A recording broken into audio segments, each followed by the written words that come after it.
Petxoşka üçün belə bir şkaf modeli yığdıq, təhvil verdik. İstədim bunu çəkim səhifəmizdə paylaşım. Akrildən belə bir şkaf yığdıq. Baxın, parlaq materialdan. Tam divarın içinə yığılıb bu.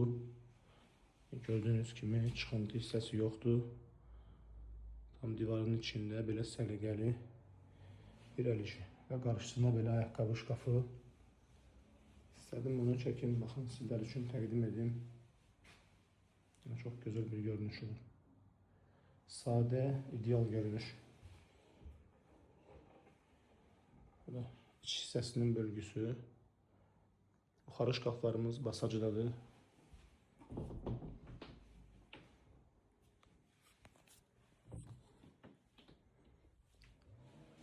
Baxın belə, bu da şkafımızın içinin bölgüsü.